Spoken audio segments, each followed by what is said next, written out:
Hello and welcome to This and That. I'm Dave Lees. And I'm Jonathan Byer. Hi, Dave. It was Hello. your birthday last week. It was on Monday. So yes. Welcome to the skating lesson. We're going to discuss everything going on in Russia, Korea, Canada, everywhere. So if you are new here, please subscribe below and remember to smash that like button. We have so much to discuss today, so much to get into. It was a really exciting week for skating. It was like a calm before the storm. And, I was inundated by people asking about when is the Russia going to be on? And I was like, you can't figure it's on channel 1, like every Russian competition. I can't tell you how many people messaged me. Like they get nervous about where it's going to be. And I'm like, it's been on channel 1 on the YouTube all season. Like I can't help you out if you And cannot. that's the And I competition. have nice friends who are usually with it, but I think it's just like this excitement and this nervousness. And we feel like a little bit out of like sync. And I was like, Tara, you watch every competition, I can't help you, Yeah, and I'm exactly. like, John Geddert just offed himself. Like, we do not have time for this right now. Yeah, like, exactly. I mean, well, and actually, because we were dealing with Korean nationals, there was this Challenge Cup in the Netherlands, and the Loya Hernandez fake comeback, Riley coming back for Rio. How is she going to look? What about this Jordan Chiles? Where is Chelsea? What's happening with Jade? How many people do I have to explain to that Jade has an individual spot, so she's not going to be on a 4-person team? Like, there's a lot happening, because a lot of the skating fans watch gymnastics like secondarily, but they feel completely confident about picking the team. And now that they have like these rules, there's like a lot we have to get up to. It'll have to be like a separate video to like get people up to speed for the summer. It's just been a really jam-packed week. Yeah, but I have to say, I say it every time, props to Channel 1, which is not something I would ever think I would say, but they make it so easy. Like I was trying to find some footage from the Challenge Cup. Kolyada was there, Tarasova Morozov was there. No, and then they had all these YouTube advertisements. Like YouTube videos show up where you can watch it live, but it just directs you to a link where you have to put in a credit card and you can stream it. And I was like, why did they go to the other event? Is it for points? The only thing I could think of is that they would go, maybe it would help their points to make sure that they have enough ISU points to be in the final group. I don't really understand why they would be there and not. Because Tarasova Morozov were a little bit on and off for a while last season. Kolyada was missing a lot, so I was wondering. It might be for the points to make sure that they get it. That's what I would only think why they would be there instead of here. That was a question we're going to get in the comments. So yeah, I saw Kolyada's short and I just got very nervous because Kolyada popped the axle, but Mishin was at the Cup of Russia final because he had to make sure that Tuktamysheva got to the World Championships. So he was without him, but I felt really hard. I haven't seen the skate, but his protocol looked beautiful, stunning. Like he had for the free skate, you're saying, yeah the two quads. But again, an issue with one of the second axle. There was clearly an issue. He clearly like held it together, did not bomb. Not like a Kolyada of 2019. Like there were so many like things that we could have like, and that could be a technical thing. If you miss the same jump in both programs, even if it's a pop, there's probably something like to fix, like in practice to stabilize. And rather than popping every jump, it's like very different things. So I would imagine that this is good. You have about 3 weeks before the World Championships. You don't want to peak right now. So he has something to focus on and something to keep him motivated beyond just the stress of the World Championships. You actually have something to fix and you have confidence that you went out there and you did a good job on your own, even without your coach. And I think this is key because we've been talking about like Mishin is probably putting Kolyada on some sort of plan, in my opinion, because we saw more practice footage of like the most gorgeous quad lutz triple toe I've ever seen from Kolyada. And then I thought to myself, well, wouldn't now be the time you could kind of start test running them? But I think they're still trying to build consistency under pressure in different situations. And I think even though there's a great deal of pressure at all of these, makeshift Russian competitions that have been happening, they're in familiar rinks with familiar people and a kind of a familiar vibe to it. So I think it's really good that he went to the Netherlands, even if he needed the points anyway, to just kind of try and get this thing going, and that optimizing his chance for success is actually more important now than trying new jumping passes. Yeah, I think for him and for the Russian team, it's clear that he is the man they need for the team event next year. And looking at him and where he is, I think it's too much psychologically to put in the quad lutz for this year. I think Mishin wants him to go out, skate well, hopefully medal. He has to beat Shoma Uno for sure, and that seems possible, and Vincent, and make sure that he does his job. And a job would be, he's had a medal winning season at Worlds. This is how a medal winner typically performs throughout the year. If you're on track, like when you talk about, I posted the 96 Worlds and people were like, well, how did Michelle Kwan beat Liu Chen? They were both so wonderful, but you look at the things, you're like, is it the spins? And it's like, it could be the spins. It could be the fact that Michelle dominated every competition that season. The judges were just willing to give her that much more, when it's a tie like that. And, he's kind of had that momentum going, and people expect him to do well the same way we expect Shoma to keep us on the edge of our seats until the last moment. But for me, between those two, it's a win-win. You know what I mean? I love them both, so. It's a win-win, but I think for both of them, they both have the burden of delivering under pressure when we think that there's a good chance that they may mess up and fight those nerves. And I would say that going in, they both have a big task ahead. It's 4 really strong men for 3 spots, and then you have Vincent knocking on the door and others. So there's a lot happening there. But I think for Kolyada, I would think that they would want to get the medal at the World Championships.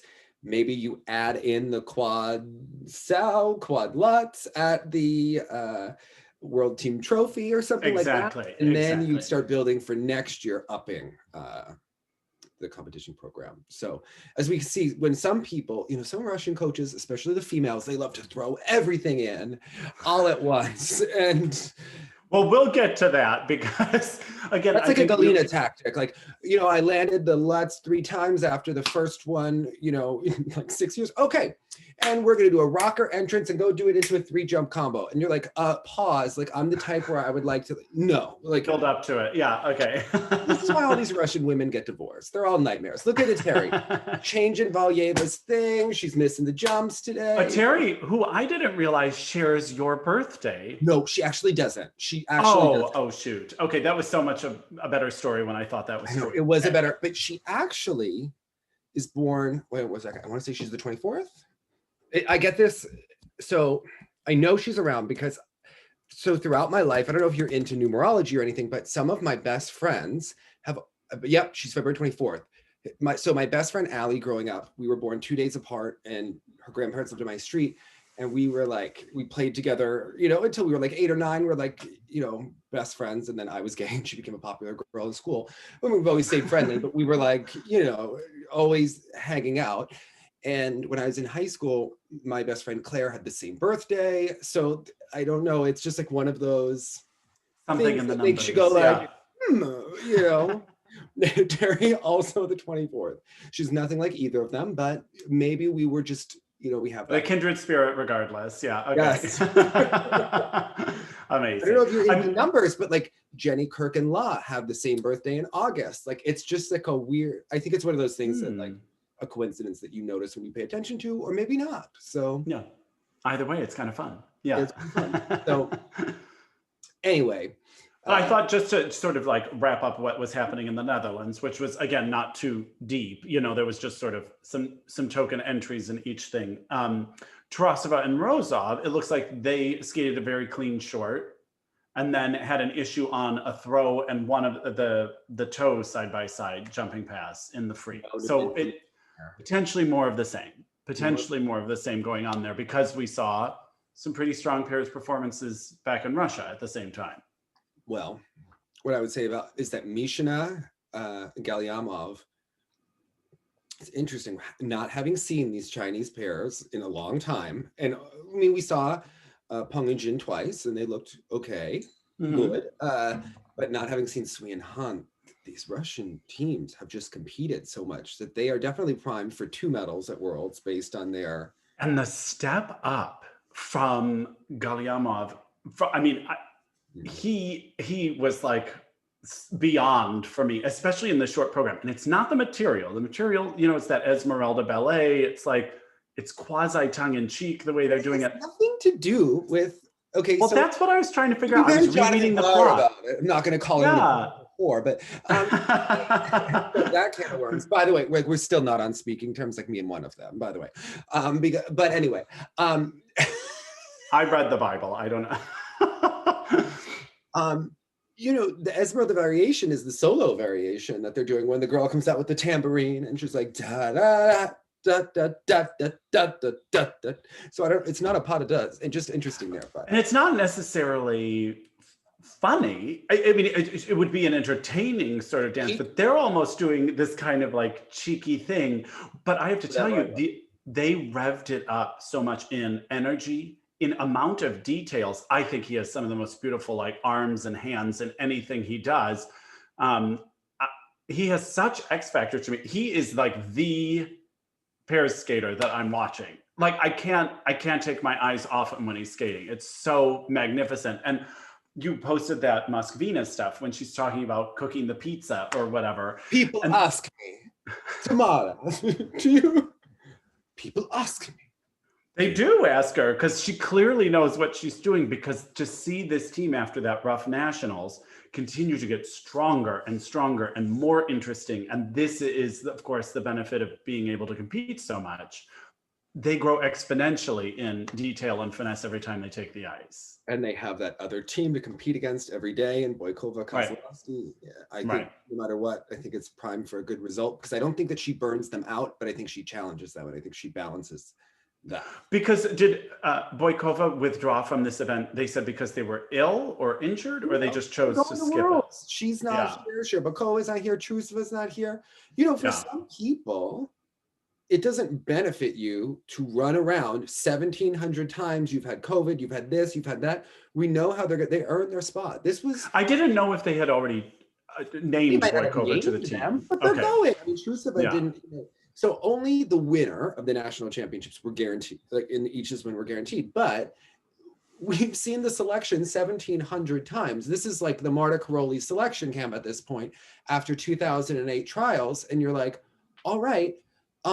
We already know that Chelsea Memel is going to hit. We just watched her compete 4 days. Now you're having her again, 2 more days. Then she gets whiplash. Like, well, what did you expect, Marta? So in this case, because I got a lot of nervous messages from fans about why it's intrusive. I mean, let me tell nerves. Okay. This was not explained to the skating fans very well. She's going. Okay, if we don't know she's going, she's going. But because also Plushenko came out with the interview that was like, yeah, Trusova was going to stay and train and rest because she's already on the team. Yeah. Yes, we knew she was going to go. There's no like hook or crook there, okay? Because again, what was never in contention, Nugamanova was never in contention. This was about, is Tuktamysheva going? Are we sending Kostornaia? Is Misha Galiamov going? Are we sending the Tron team that like somehow delivers at nationals? Like this is what the... Although I do love her, Pavlyuchenko. I think she's so special. It's him that's a tough watch for me. I mean, these were the things. Oh, who are we going to send for the second man? You know, these are the kinds of questions that they were answering. The others were very, very clear here, and they've earned it throughout the season. And earned it throughout the season. I mean, she had so many funny little things today. It was watching her face and like her axles have not been as good as her axles used to be years past. Doesn't matter. She's doing them. She's 110 in skating hours. I mean, she's a young girl, but in skating time, she's been doing these axles her whole life. But, they're a little on the cue, and some of those toe loops were questionable. But I saw her face when she does the first 2 axles and then she does the triple. If you rewatch it, there is an exhale and just this like joy that happens where she knows she's going. Yeah. She's going. Yeah. And she completely loses it on the last spin. Like this. I said she Janet Lind it. She just took a seat in the final moment there. He was laughing. Like he did not care. That was. They know that their work they achieved what they set out to. And she has had a rough go. I can't emphasize it enough, but if you watch the first training clip, it's Mishin. You have to, if you like to watch training, if you from like September, right? That video. And if you're any skater who watches these drills and watch how they do group teaching and different things, you're watching them do these exercises of like edges into jumps and stuff like that. Honestly, she looked like she had a back injury and it looked rough. Like it just looked like, oh. So to see where she was then, and like, of course, Kolyada is like doing everything. Semyodurova looks. She barely leaves the ice. Even when she was in her most competitive days. She just barely leaves the ice when she jumps. It's very fascinating to me. So to watch her then and to see where she is and how she has pushed herself up, it's very, very impressive. You know, I mean, that's a fighter, someone that stayed with it, stayed along. And clearly he has an organized approach. You know, like, I was watching this thinking like, what would Frank be doing? You know, and you think like, let's just go into it. Kostornaia, kind of the anti-Frank Carroll skater in many respects. I think that we have to go into 1,000,001 reasons because, you know, now Plushenko is just blaming COVID, but, you know, he never takes any personal responsibility or anything. But I think if you go into... But do you mean that she's an anti-Frank Carroll skater, or do you think she's an anti-Frank Carroll student? Everything. Okay. Okay. First of all, he would hate that air position. And we talked about it last year, but people loved her so much, they didn't want to hear it. Right. We talked about the flip entrance last year. They loved her so much, they didn't want to hear it. That kick, And the kick and these were the reasons why, is because now we have itty bitty girls who can keep their legs really tight and rotate and do quads, and she's old news. And that sounds callous. I don't mean it like that, but in the grand theme of, I mean, how Tarasova talked about her was like last year's thing, who this year is nothing. She said, like, why is she crying? She was going to be sixth anyway. And I was like, because Tarasova, people have emotions. Like, even if it was expected and we knew that she was going to be sixth and it was judged correctly, it doesn't mean she's not disappointed, for goodness sakes. All frustrated by her. And part of it is, and talking about the different skaters, you know, last year, she was not the most disciplined skater on practices. She definitely pops a lot. There's a lot of drama. There's a, you know, I think, and maybe it's through however she was coached as a kid, it usually goes back to these things. There's always a dramatic situation to get her to perform well, right? So when she was crying in the practice this morning and missing every jump, I wasn't stunned, but there does seem to be like a correlation between like the kind of drama and then the result, right? Like last year, it would be like she would be popping the triple axel, not doing it, crying, Eteri's in her face or standing off and ignoring or whatever. And then in the competition is perfect, right? So, and that is the kind of thing that Frank would lose his mind over if someone behaved that way. The first time I heard about this was Debbie Thomas, when she was like, everything was too calm, too smooth, and too easy before that Olympic long program. So everything was too good. Well, look at Debbie, okay? And, you know, an emotional person, right? Same with Tanya, yeah. Needed that kind of stuff. And different people need different things, but usually they don't get, their peak might not be as high as someone else, right? Who's more, like look at Michelle Kwan. She's more together, you know, like more on a line and then achieves more throughout. So I think when you look at the entirety of this, like even what Kostornaia did in the warm-up, first of all, it does make me look at her a little bit askance, but I'm looking at both of her coaches and thinking that neither one has a grasp on this situation. Neither one has a plan. And so you're going to go out there and compete a short program where you do a double axel, a Lutz, and a flip, not do any triples, not do any doubles, but do singles and then a triple sow. And then at the last minute, when they tell you to click, you know, to clear the ice, you're going to do a triple and eat it. So you're going to have a bad fall. You're going to be a nervous wreck behind stage, probably someone's screaming at you, probably someone's in your face. People, think about what is happening behind the scenes. You know, they're not being a fan, being like, you're going to be okay. They are going to like, this is Russia. They are in your face, screaming at you, like whatever. So compared to how she warmed up, how she competed was pretty stellar, even though she was devastated and, you know, it was not what they had hoped. But I have to go through the decision-making and their timelines and the shifting timelines in the narrative. Well, to me, the biggest indicator that this was never going to work quite right and why the Plushenko thing, there is just such a disconnect there was because, again, Trusova seemed a timed, well thought out choice that she was at a crossroads, found an answer, was going to seek that solution with Plushenko.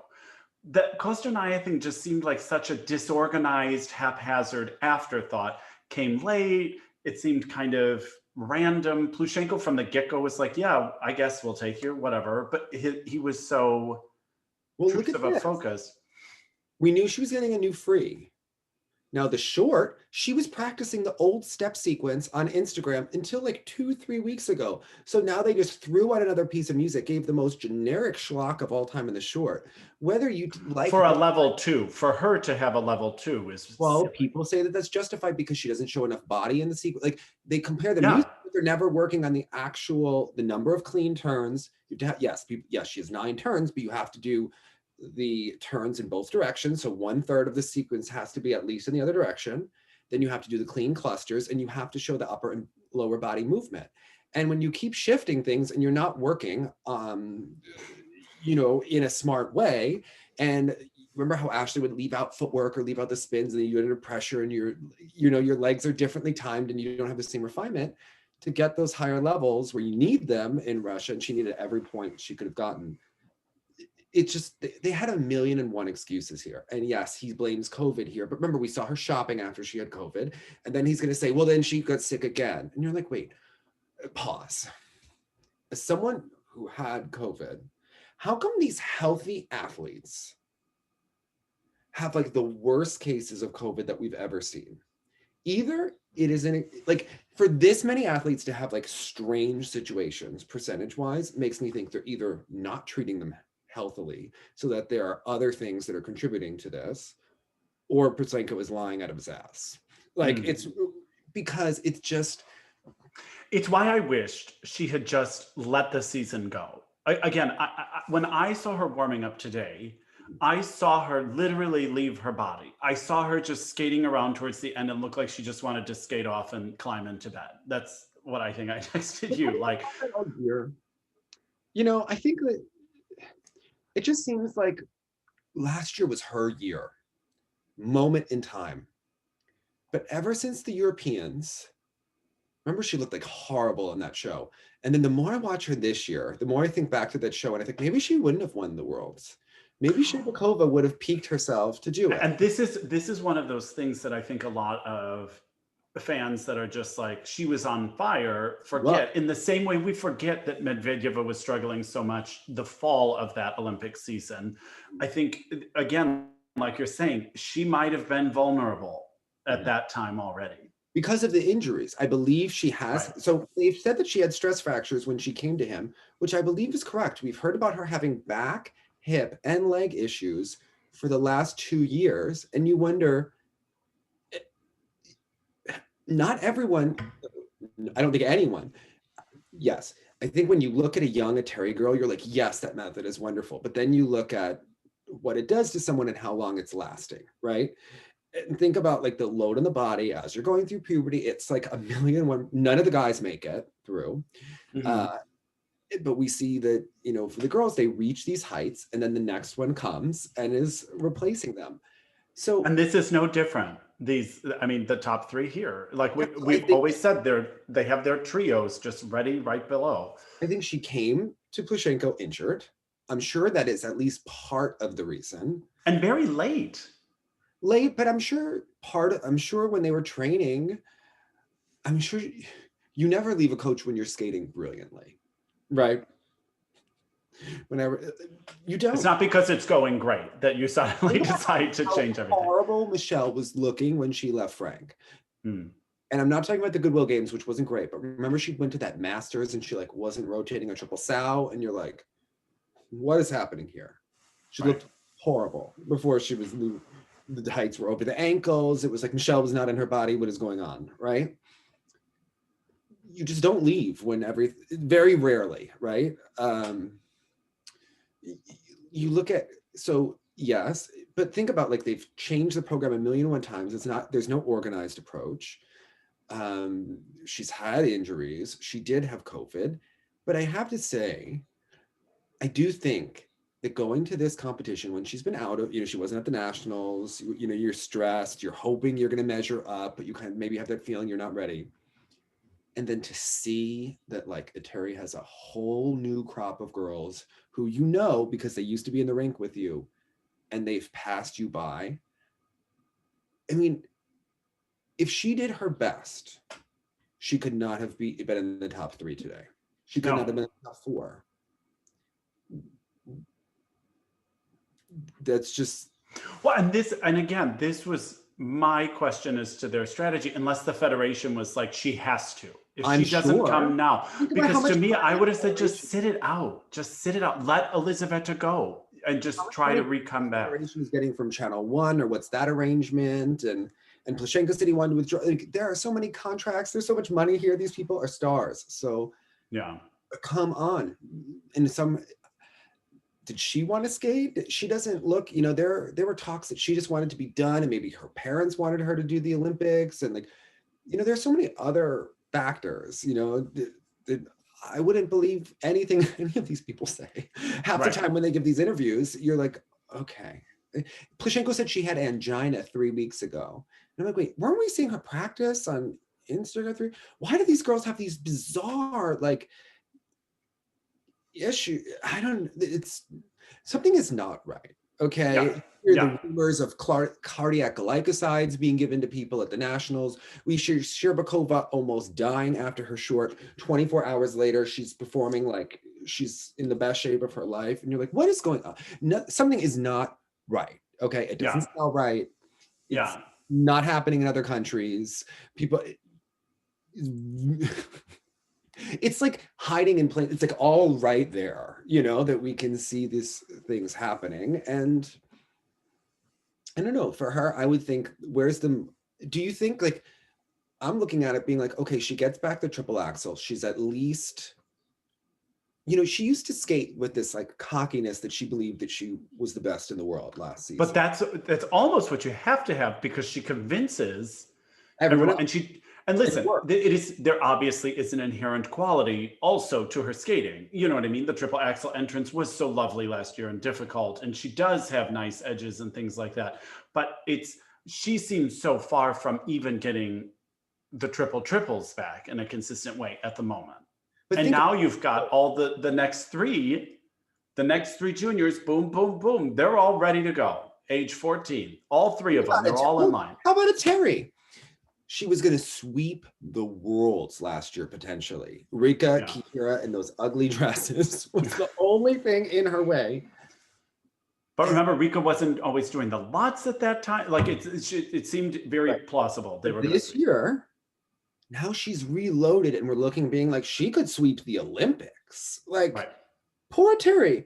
But you know what? They put their heads down for 10, 11 months, and they're back. And you're like, wow, they're back in such a way that how many posts are on Facebook being like, well, Valieva's going to win Worlds. And you're like, no, Valieva can't compete at Worlds.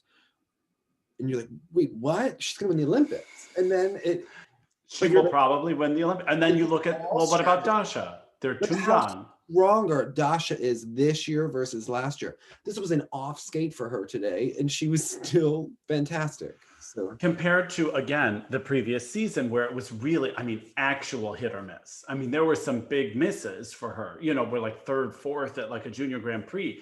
What they've been able to accomplish with her is insane. And I am just going to say it.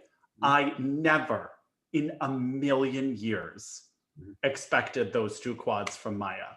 Not only were they 2 quads, they were 2 different quads. And they were saying a couple weeks ago, the scuttlebutt. So the scuttlebutt that gets on the Russian forums and that the people are writing about and who has a source was that there was like a meeting at Sambo that like, are we going to quit? Are we going to keep going? And Eteri said, no, keep going. And then today, Eteri goes, see, we believed in you, when she got off the ice. And well, now we know why. I mean, this was an example like in still wretched technique, and it happened one time, but you know what? But it's right twice a day, honey. Okay, but it did happen. It did happen, and she did. It happened. She landed 2 more quads than I ever expected to see her land in competition, and this was an example of like with Kolyada, like let's stick with these 2 quad toes and let's just get them going. Don't worry about the new elements, because I think of someone like Maiia, who for so many competitions I don't believe that they ever believed she was going to land those when she was trying them earlier. And then suddenly, out of nowhere, both of them totally Look, I imagine if they coach her, they either ignore her or coach her real hard. It's one or the other, right? Yeah. But for her now to do it, you're like, okay, this has to build confidence, because definitely been one of the missing ingredients, as along with the She won the free. She won the free here. I mean, so, listen, everybody let her win the free, you know, because there were so whatever. many egregious It was errors from others, but she still won it. And she got 2 different quads. Again, I just couldn't even believe it. I'm in such a fight with Kamila Valieva, so like I was fine with her not winning today. Well, okay, so let's talk this out. Again, the Axel. Okay, so my whole life, I've had, because I've gone back on videos, and I started to notice it in a picture. I have a little bit of forward head posture. Not bad, but it goes forward and on the ice, and you know, people pick up things, and then you get people like Josh P or Valeria Mazarskaya who will like remind you. But I have been working for the last year on my posture and strengthening my back. And I went to a physical therapist and I used up all of my physical therapy appointments on my back and shoulders. And then when I hurt my ankle, I didn't have any physical therapy appointments left for my plan. So now I'm trying to work and doing these different exercises. And Igor does this fantastic class with weights on Saturday morning, where we do posture exercises. And then those Bob and Brad, the physical therapists, do these things. Because even my choir teacher used to scream at me in high school that when I would sing, I would go out a little bit. And he'd be like, you're jutting your chin out. And you try to like fix it, right? So, and it's just like a muscle. But that's the thing to me, from an operatic standpoint, usually the chin is the effect and the cause is either in the sternum or the hips. Do you know what I mean? So then you get all these people trying to tuck, but until you kind of release something. I have a problem with my shoulder blades and like thing and working on it. And it's getting there, but because I work out every day, they're so like sore.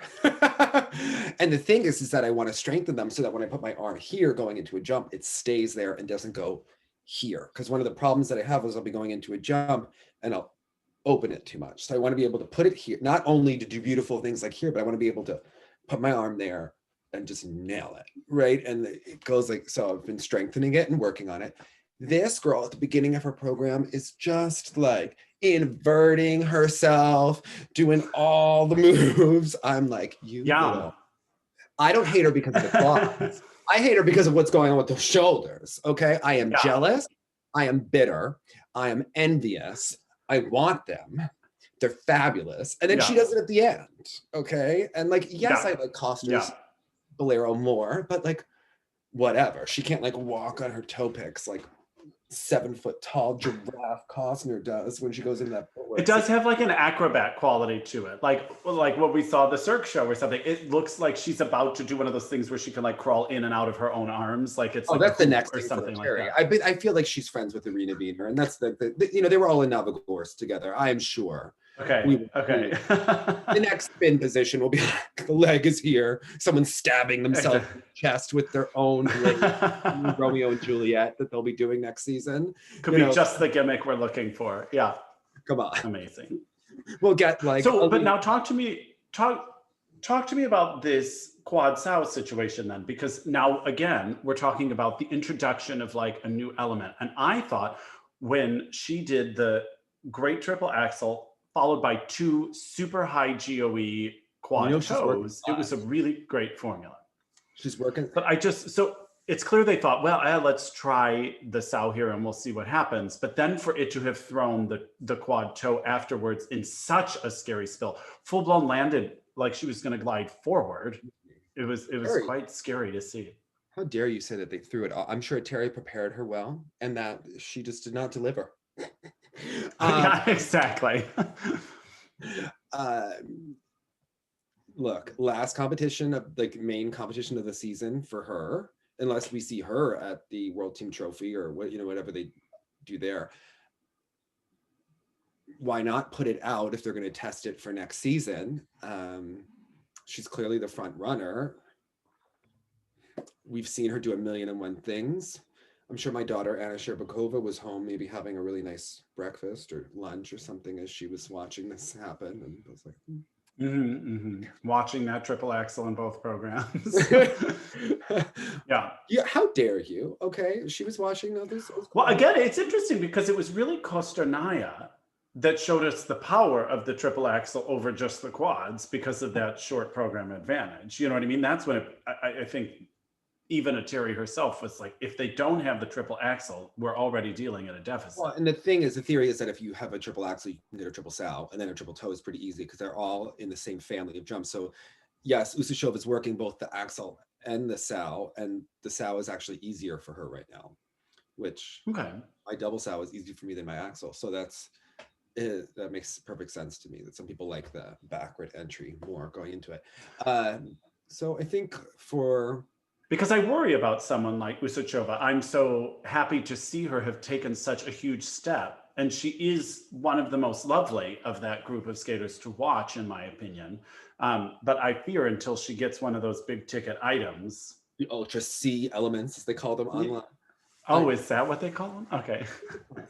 I think it's possible for her to get it. She's got the summer. She's got the confidence of a good year. She has the motivation of the Olympics. She's a nightmare of a coach yelling at her every day. She's got Sergei Dudikov. I'm sure that yes, come on. Maiia Khromykh just did it. There's nothing that spurs someone on faster than seeing your competitor do something and you're like, literally complete a miracle, not once, but twice in a program. Like, I think it was like, to me, I wrote on Twitter, I was like, it just empowers me to think that anything is possible. If Maiia can go out and do 2 quads every day and be like, good for them. What a personal achievement. This is in Canada. We're not training with Megan Duhamel. We're not clapping for anyone when they do. We're like, you know what? But I mean, to me, that's what I meant. If you could teach Maiia to do 2 of those, now imagine what Daria actually realizes she's capable of. Absolutely. Oh, if she can do those 2, I can do 3. All right. Okay. Fair enough. Let's get going. Yeah. And poor Kostornaia, if Daria gets an axle, like goodbye, like that's. Yeah. Then Kostornaia, is she still going to be as cocky if she's doing a triple axel? What, for going for a bronze? Like, I don't think she's going to like. Wait, who was Tarasova watching?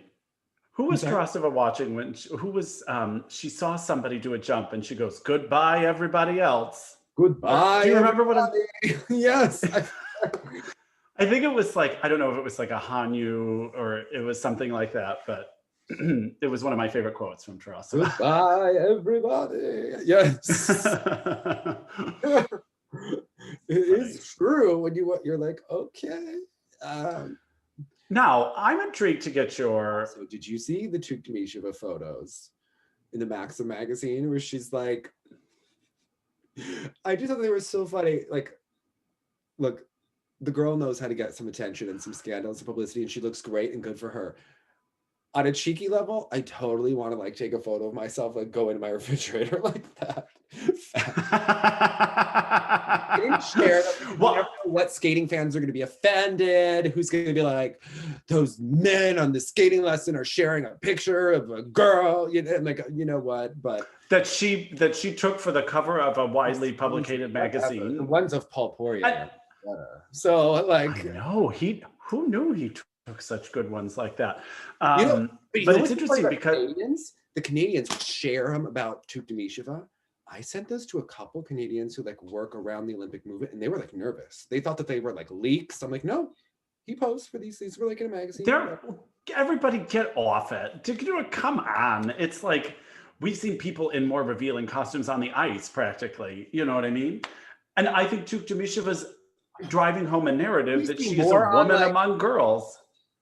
We see more on Instagram on some of these skaters. Come on. I mean. Yeah, exactly.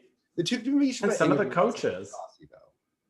She did say, though, that her ankles and wrists are her favorite parts of her body because they're the thinnest. I'm like, that's someone that's been called fat her entire life in skating. Yeah, I mean, that's skating culture coming out because she looks beautiful. She looks beautiful and empowered in all of those photos, I felt. So good for her. I love a little scandal. But anytime, like clockwork, because it's the Olympics, ESPN is going to do a body issue this summer. Some gymnasts will be in the photos. Half the people will love it. Half the people will be super offended. How dare Ashley Wagner? How dare Adam be in the body issue? And you're like, oh my God, get off it. And they'll be like, and then you'll get comments for 6 months being like, Ashley Wagner posing for porn on YouTube. And then, oh yes.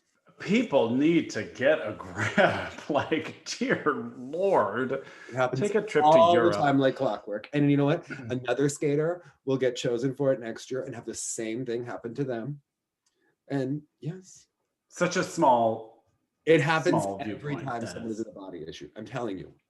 Like clockwork. Terrible, terrible. But anyway, it is what it is. But, can't roll my eyes big enough.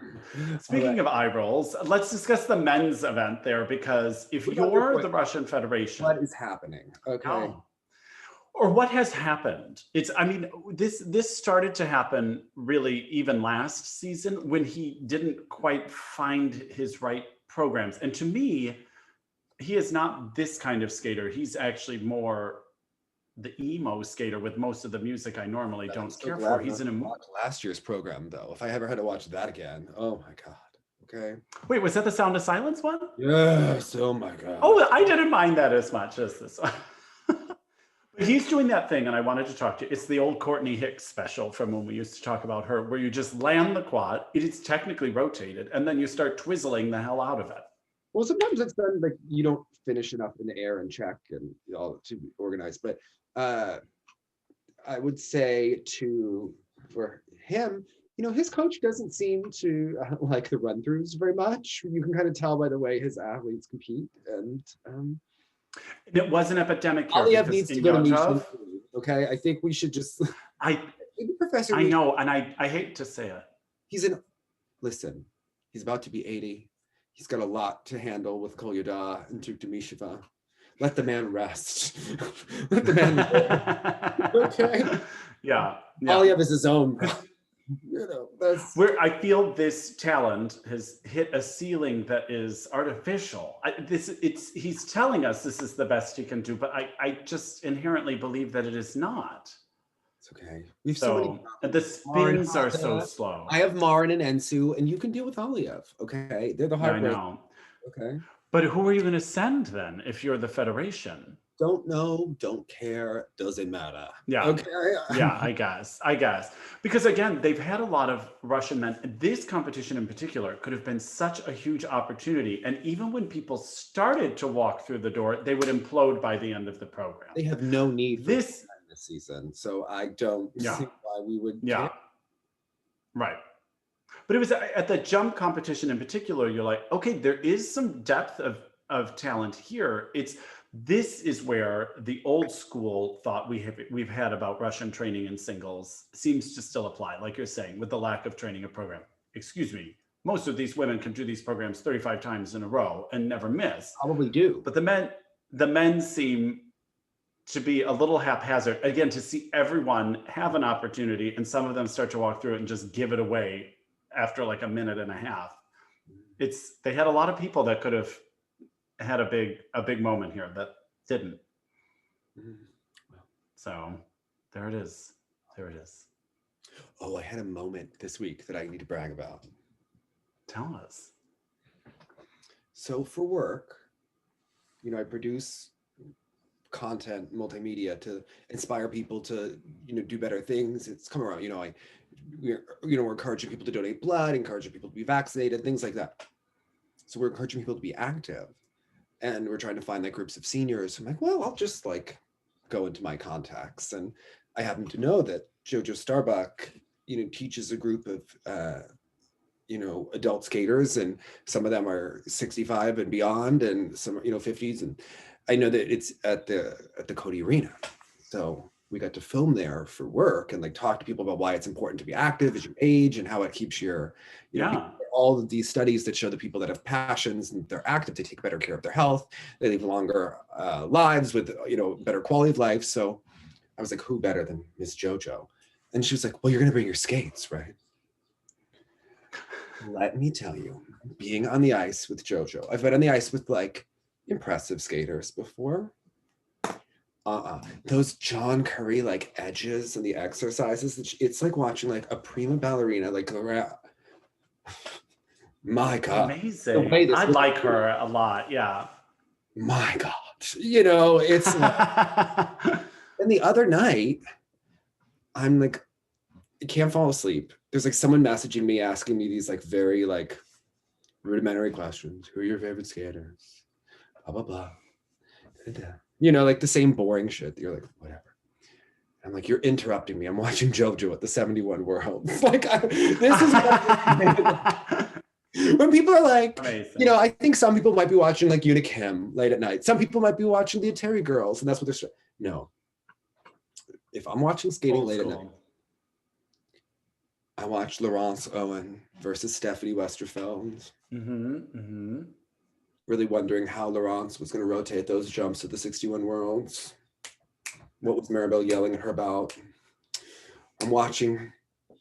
Oh my God, there are like so many points when Kenny picks up JoJo and then they do the inside spread eagles. And then they're like doing the synchronized forward edges.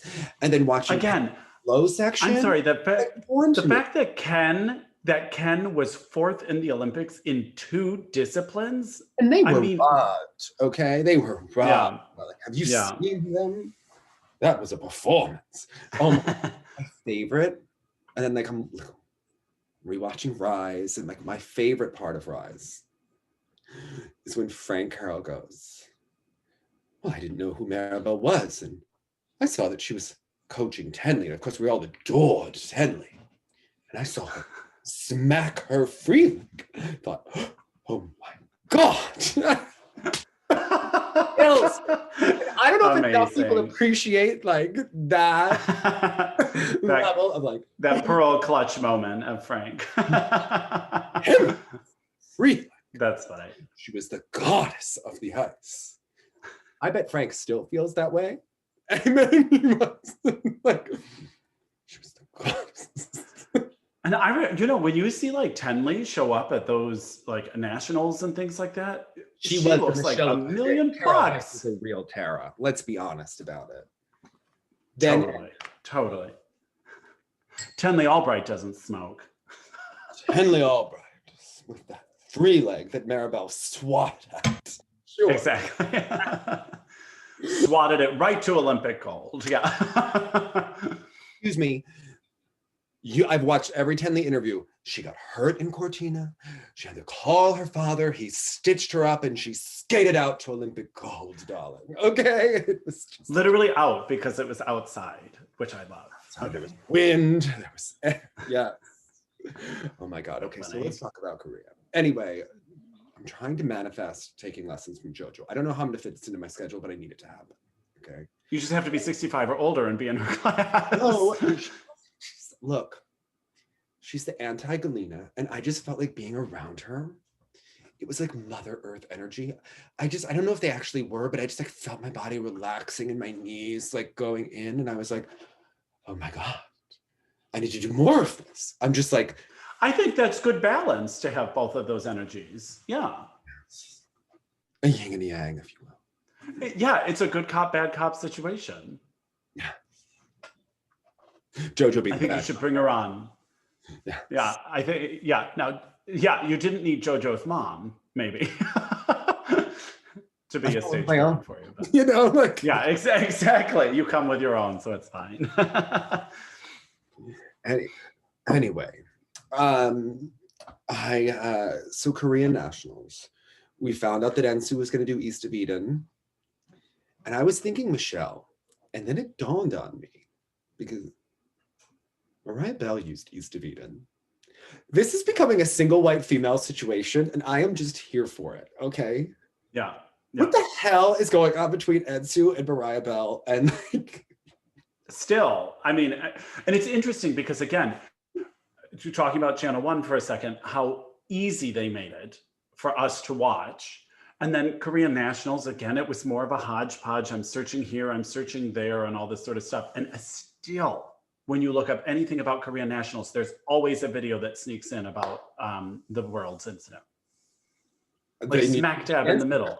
They should be assigned to every Grand Prix together. Okay, go for the ratings. I'm here for it. Okay. If the federation's even going to send her, I mean, they have 4 lovely ladies to be sent. The Russians would put them together. All right, they would have the astronauts. The Russians might have dumped.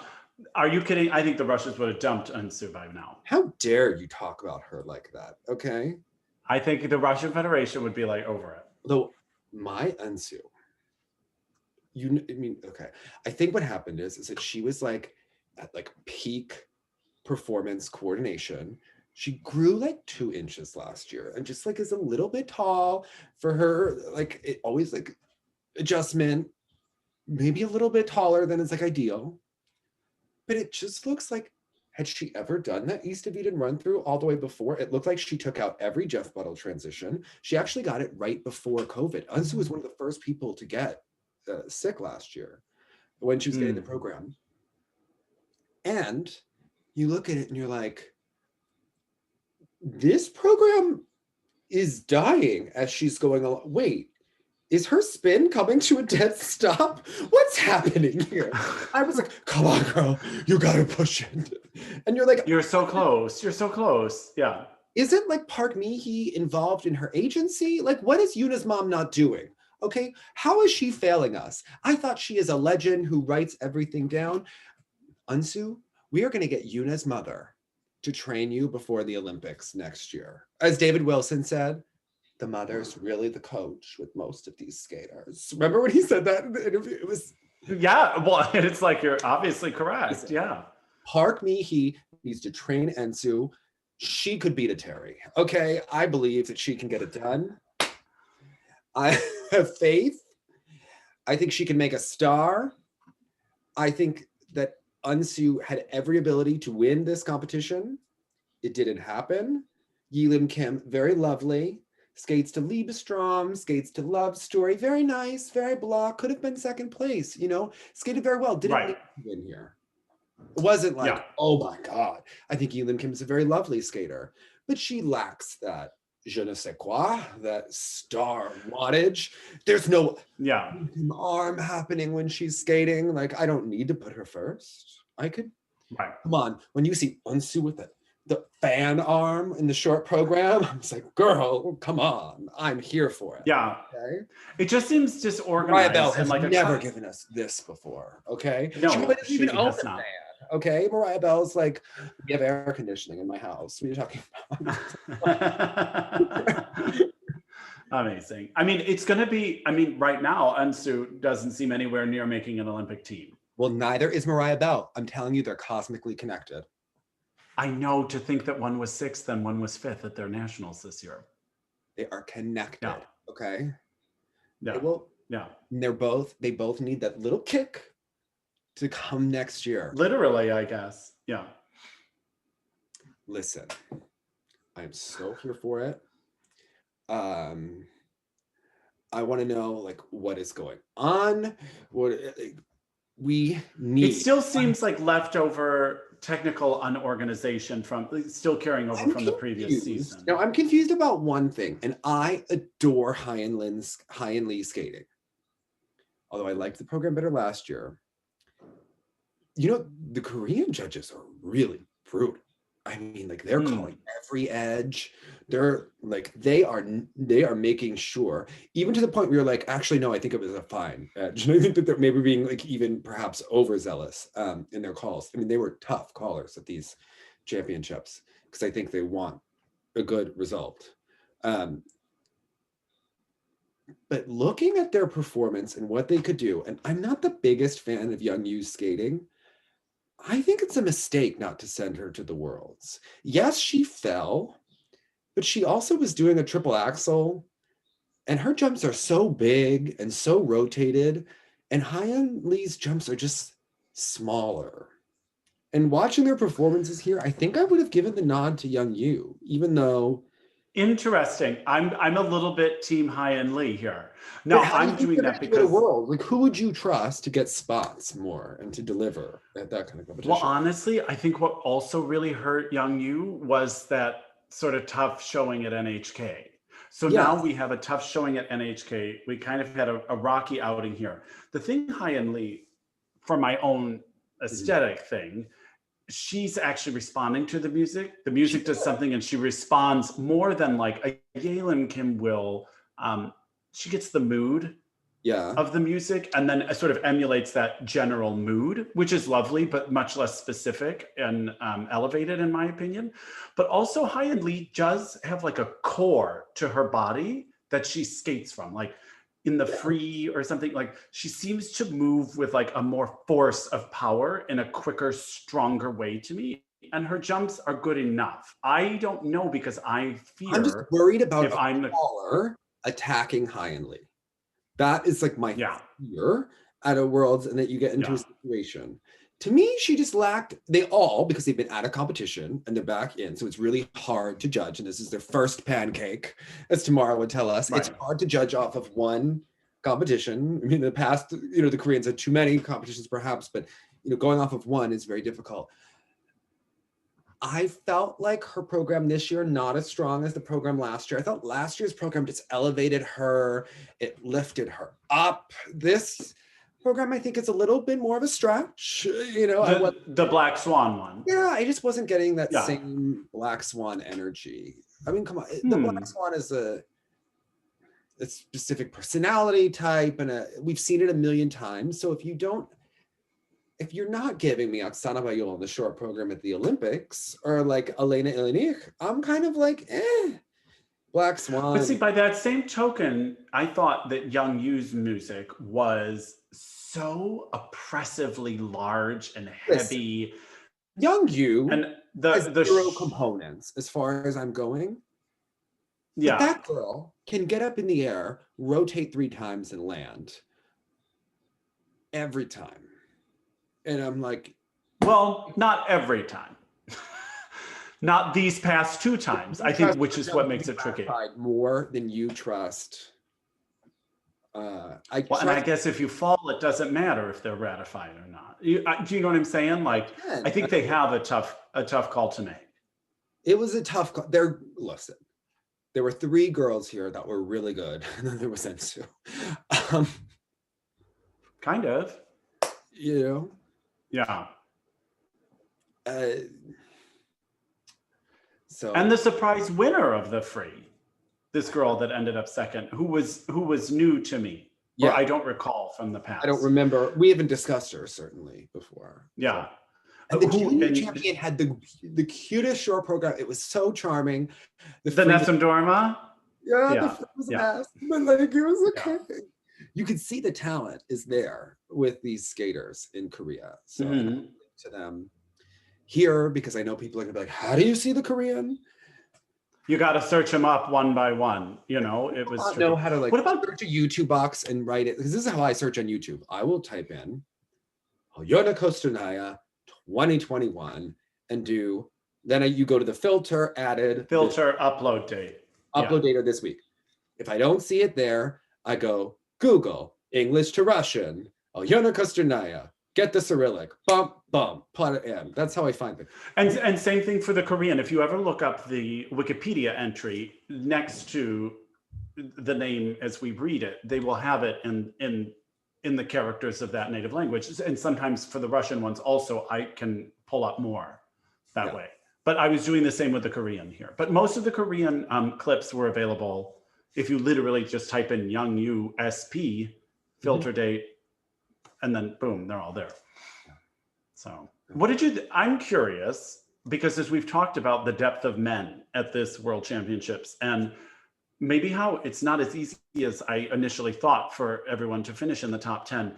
Suddenly seeing Junhwa Cha here made me wonder if he will be in the top 10, because although his quad style looked lovely and I always enjoy his skating, and he's filled out a bit more and has a bit more presence on the ice just from his physical growth, I don't think one quad's going to cut it. I think he's a lovely skater. Say no more, Dave. I know what that means. Okay. I think we'll enjoy watching his beautiful knee bend, his great which is lovely. His wind in the hair.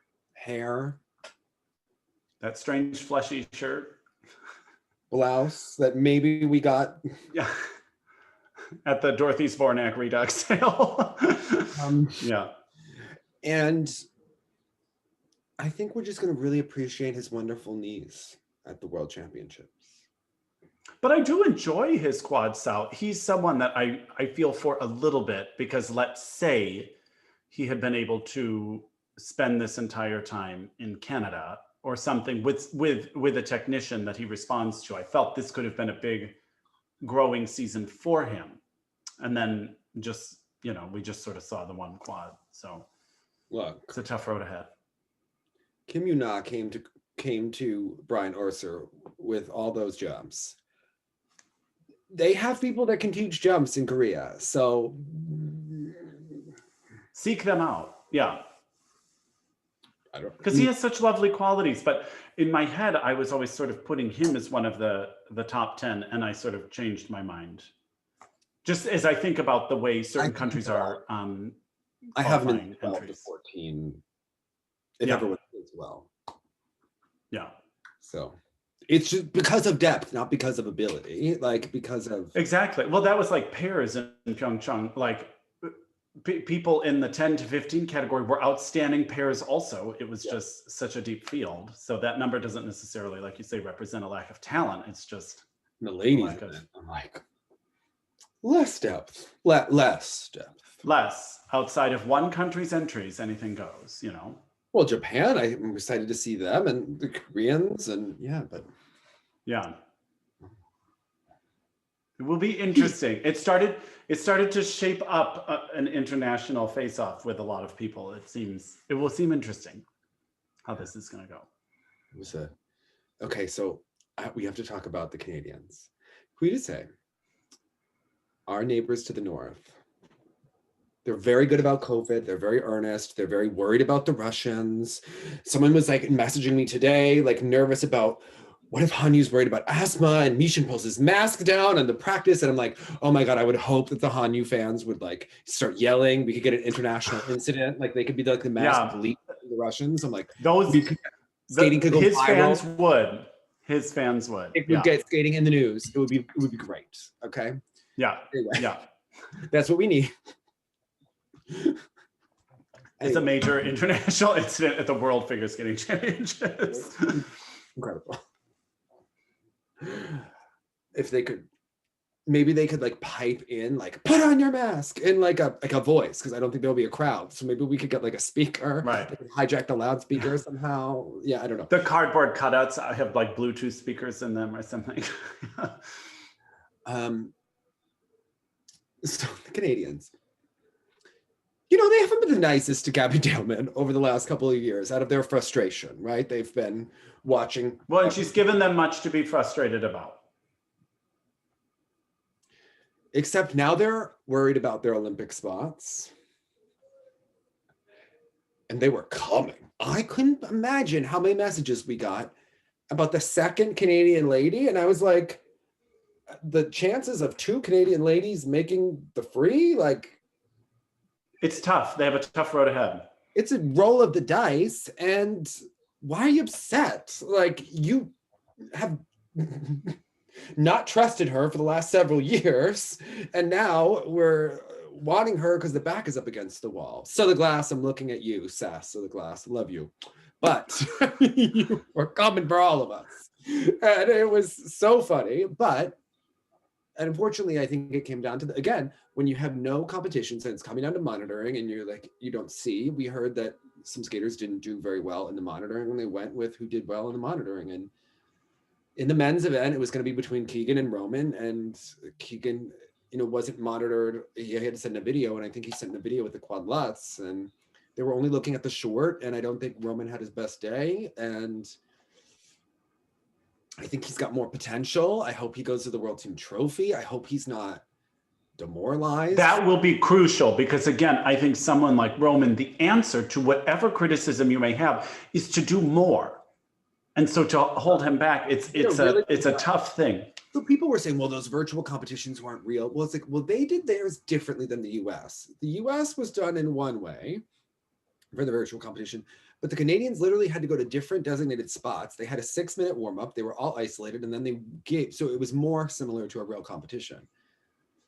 Yeah. So then you mean like our national qualifiers? Yeah, our national. Because obviously by the time we got to nationals and Skate America and all that. Okay, I mean, yeah.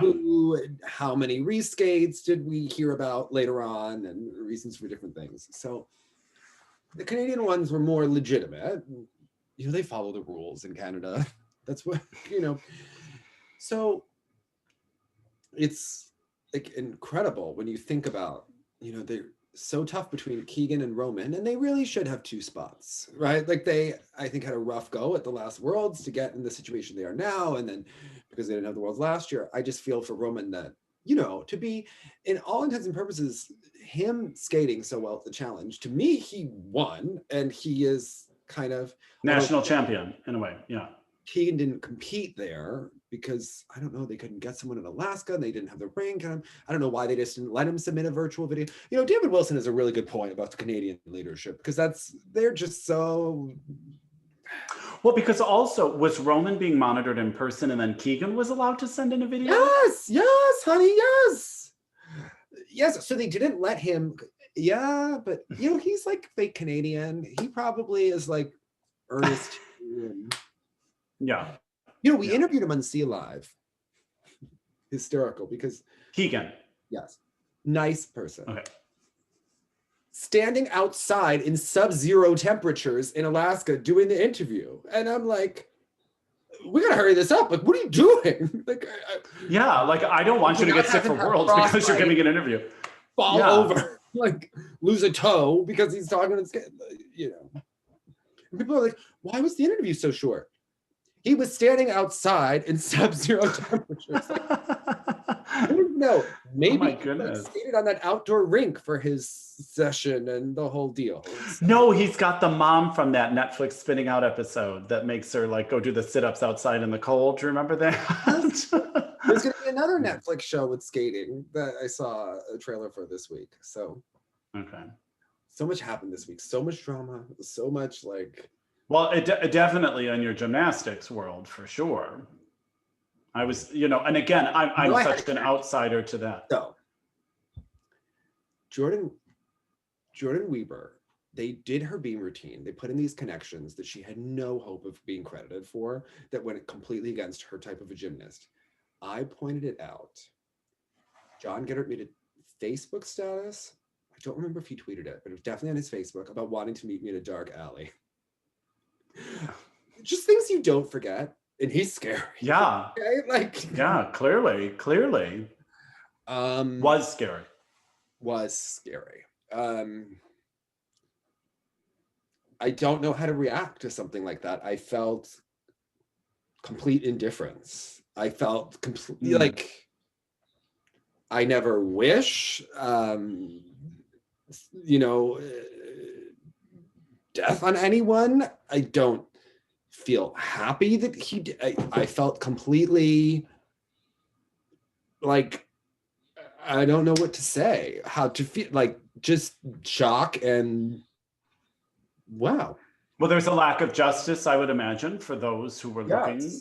But I also to confront him. So I do feel for that. And then you think, well, he was such a jerk that I could see him not pleading. And then like, that's the kind of jerk that might get like a nasty lawyer to re-traumatize people on, you know, the stand. So you never know how it's going to turn out, you know, you hope. So I don't think there's like a happy situation because it's not. Yeah. Special kind of narcissist. It was kind of in, you know, so I don't know. I mean, you hope, unfortunately, when you don't have a trial, the kind of investigative stuff that could have come out and the kind of answers that you could have gotten are just, you know, it doesn't happen. And I think that that's the real shame in this. So, it's, you know, but, you know, just stunning. But I have to say, in what world do people announce the night before, we're going to announce charges and Geddert is probably going to be arrested tomorrow? Like, in what world does this get like telegraphed? Right. And his lawyer's like, of course he's going to turn himself in. And then you're like, would this happen in a community of color? I don't think so. Right. Right. Or do you just bang down the door and take the person? Yeah. Exactly. Like, come on. And they've been investigating him for years. So the whole thing is like, first of all, what took so long? That question. Second, when is Steve Penny's trial going to be? Like, how is that taken forever? What's going on? How many years ago was he arrested, but then you didn't formally charge it? Like, what is going on? Anyway. What a mess. The whole thing, just a mess. You know, and it just showed issues of the legal system. And anyway, it was I don't know if anyone else had the same reaction to get her, but I felt obviously for his victims, and I just felt complete indifference about that news. Yeah. And I was like, well, at least we know that the gymnasts won't be wearing red hats, and won't be like, yes, right? It puts it all in perspective. Like, think about the different ways those worlds reacted. People were upset yesterday that NBC even talked about it. And I thought, well, of course NBC has to talk about it because they one of the biggest sports in the Olympics. And if they don't, it's completely dishonest. And then it seems like they're not addressing something that's a huge part of the Olympics and a sport and public trust and the whole deal. So anyway, crazy. But it's just a mess. It's just a mess. Yeah. Where do you think Plushenko goes from here? Do you think that Kostornaia will stay with him? Do you think she'll compete next year? Do you think, he is going to be criticized. There are a lot of people that think, okay, so here's the thing, is that people blame him as a coach, but he's been kind of like a half coach, more of a figurehead. Razanov was. I don't find the investment of him as great as it is with Trusova, where if you're concerned about Trusova's development, Plushenko's on the line. But I think he's pretty much publicly kind of tried to create this gap between him and whatever's happening with Kostornaia. Did you see that his son was asked for the Olympic channel if he looks up to her, and he said no, he looks up to Sasha? But that's the one, like when they spend the evening at the ballet, they've taken Sasha. What their parents tell them, right? So But I think Trusova's the one that's like I don't really think it's a interacting. Situation, whatever is going on. Okay, I don't think it's sustainable. Yeah. Something will happen. And it always seemed like his school adjacent, her being there, her training. It just seemed like a... Okay. So Irina Wiener is like a figurehead type of coach who has underlings, but then they come in and advise and do however you feel about it, right? She used to be in there every single day doing the work. He's trying to do the opposite.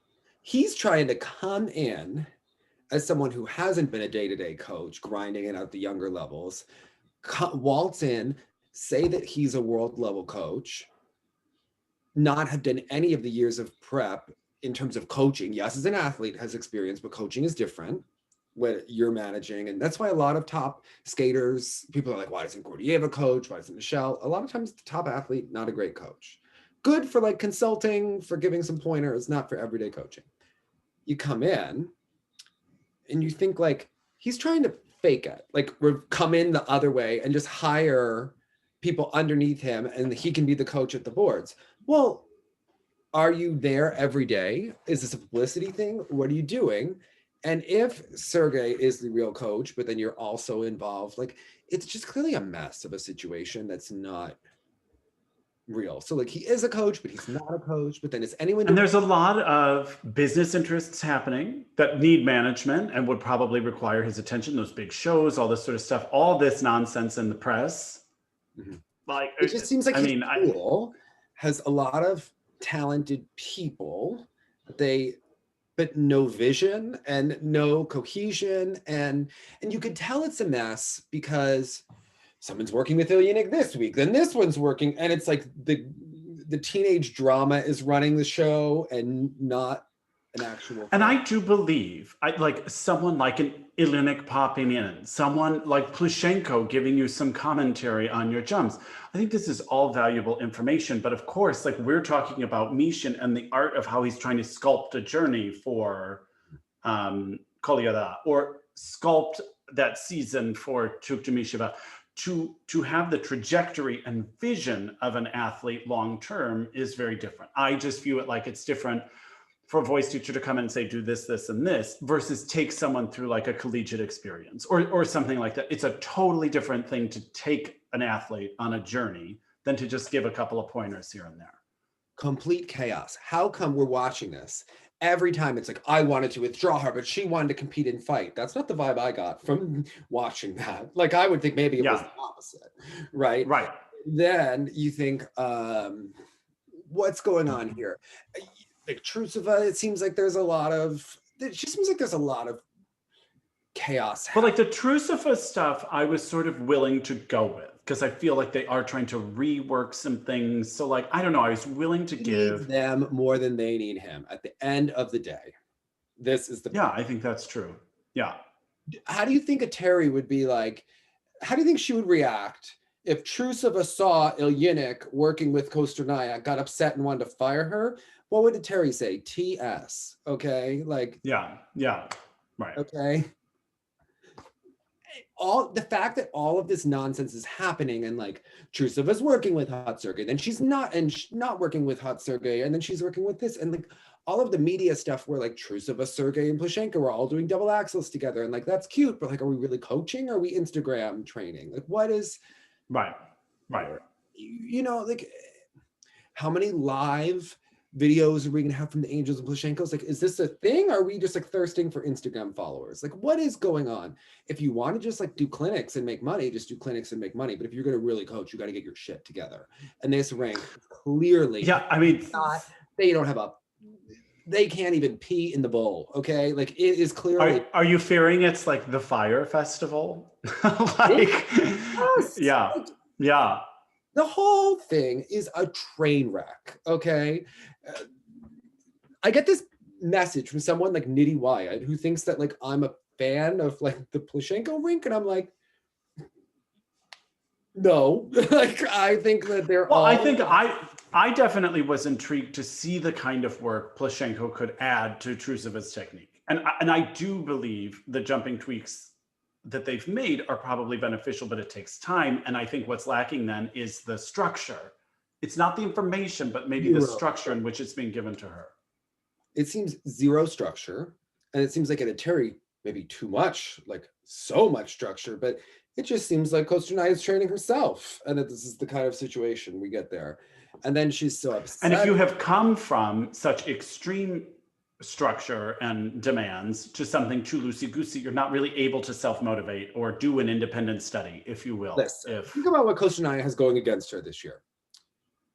2 or 3 stress fractures, COVID, leaving Eteri, going to a brand new coaching environment, an assistant coach who helped you becoming a head coach, and now he has all of this stress on him, so he's probably inexperienced and reacting differently, and he's also dealing with like the circus of Plushenko. Then you have the fact that Eteri is now scorned and is working her behind off to get the next generation ready to come and kick your ass. Then you have all the expectations. Then you've like probably, you know, you had the time off and maybe your body has changed and now you're trying to get the triple axel back, which you can't get. And then you have all of this stuff happening. And we keep doing these new programs. Like the short program was fine.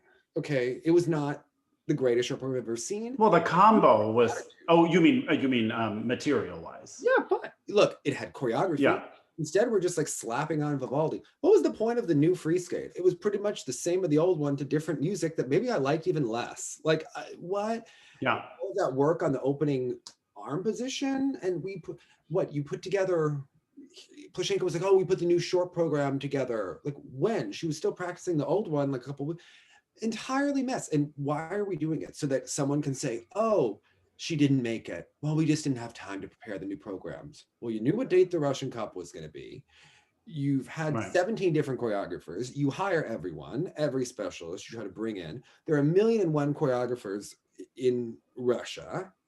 You're trying to choreograph Shailin Bourne over Zoom, which like the last program didn't work. So I don't know why you would go back for another one if you weren't happy with that result. So like at what point you're like, well, I'm starting to look at Plushenko as a coach being like, well, you failed this season and you better get. Well, I felt like he could have been, like you said, even about like people in the United States, he could have been an excellent addition to a staff. He could have been an excellent voice Plushenko? of technical idea. No, well, you've said like, with that. Well, yeah, that's what I'm saying. The only person I think it could have worked with is if someone like Mishin was also involved to sort of give him a heads up, because there is something to that experience. You know how we know that he is a hot ass mess? Tarasova went from hating Eteri to kissing her ass to taking a photo with her like this, to helping her daughter with ice dance with Igor Spielband there. Whatever way the wind blows, when Tarasova is like petting Eteri's hair. Oh, she's wonderful. Happy birthday, Eteri. Good luck to your daughter. Like, you're like, oh my God. Tarasova has turned. He must be a disaster, okay? Because that is how you know. Because there is no loyalty in skating, okay? That is... How come... It's tricky because you see, I mean, it's interesting. Has had coaching drama, switches, bad seasons, uneven. Come on, that goes from the top. Well, and it happened all at once. You know, we saw him back at like one Grand Prix or Junior Grand Prix like several years ago, nothing, and then opened full throttle.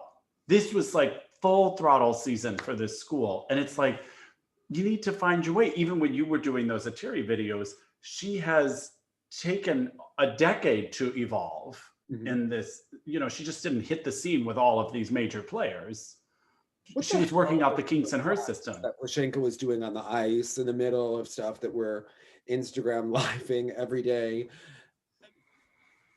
What was any of that this year? What about when we were seeing those boys do like the amazing quads and then like nothing happens with any of them? Like there clearly is talent there.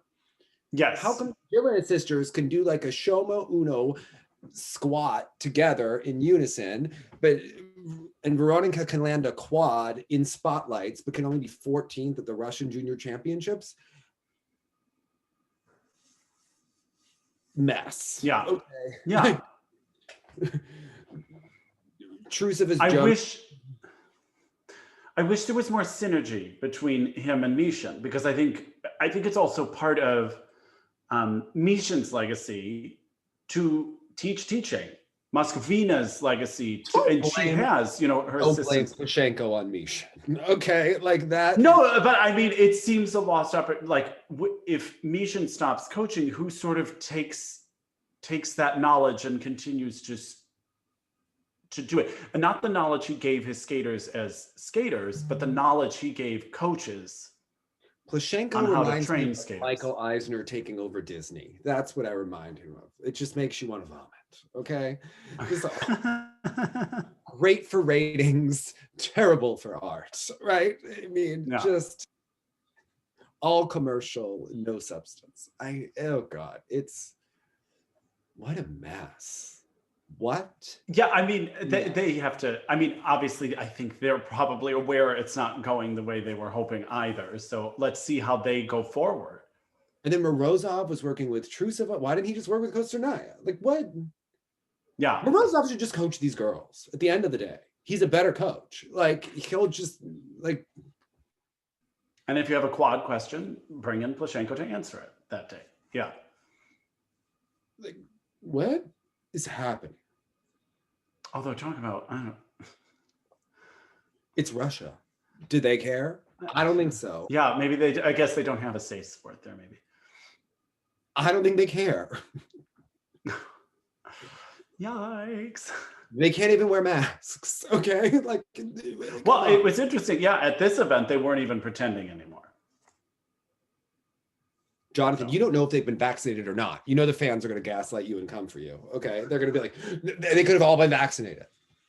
They could have. They could have. I mean, it's interesting. Like, I have to say, also watching this event, there is in Russia such this obsession on the coaches. I remember forever Sandra saying that she didn't like that technical score box. You know what I mean? She's like, how can you enjoy someone's performance if you're up there analyzing every moment in the box?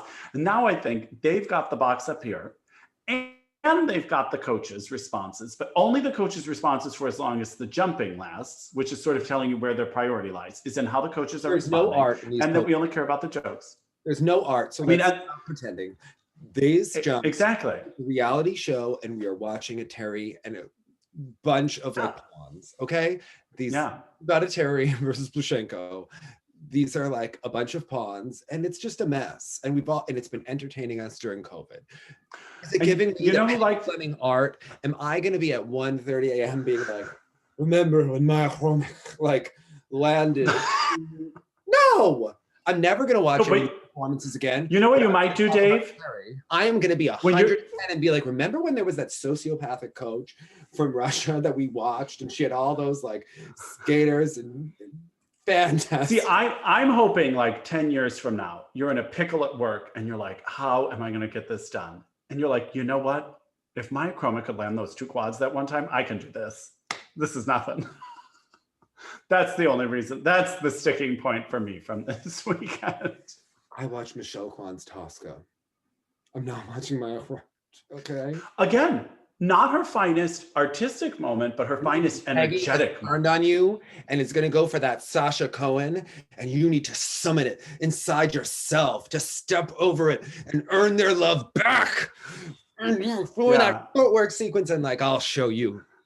Now love me more, bitches. Love me more. Dick was having a moment. Oh my God. He was about to fly on out of there. He loves a Greek.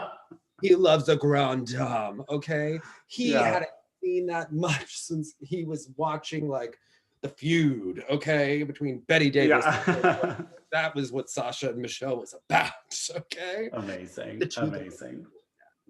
Yes, okay, we were into it, all right? Heart on our sleeve. Because you know what, as gays, we were being like Peggy. We were kind of like, well, Sasha looks pretty good. She's pretty fabulous. Yeah, we're like, whoa, the Sasha girl. But you can't deny that energy. That energy, same with like Midori sometimes. That energy actually trumps the artistry because it's such a moment. And you can feel it in the video. Imagine what it was like to be in that arena at the time. I know. Whoa. Yeah. Well, it's like us being in the arena for Jason's river dance. Like, yeah, it's fun to watch the video, but there was an energy in the building. Yes, Sandra agrees. It's about she does the moment in person. It is. I don't know. What a week. I've been watching those old Olympic ice things and procrastinating. Yeah, you've been posting some good stuff lately. I know. Wait, that made it sound like you don't normally, but there's been a wealth of good videos that have just come out. I know. You know what happens when someone annoys me and then I'm like, I'll show you. Like, yeah, come on. I will produce that content now. Josh, he saw me skate when I had my ankle injury. It was my 3rd session back. And he was like, well, you're not a component skater. Every day I have my adjustments work on things and I'm just like. See, you are the one that's motivated that way. I not always, but I will. Like, I'll take something, hold it, and like laugh a little bit about it later. You know, like I have my own vision of what I would like, but it helps to have someone get under your skin every now and again. Why not? Ugh, not to me. Okay, so there is a guy in our. So we have like a bunch of pretty good adult skaters now in Igor's class on Saturdays, and like. There's a guy, Eugene, who's like working on his novice moves as an adult, and he's like pretty darn good. And that motivates me. Yeah, like that kind of thing would always motivate me. It inspires me to want to like work on that stuff.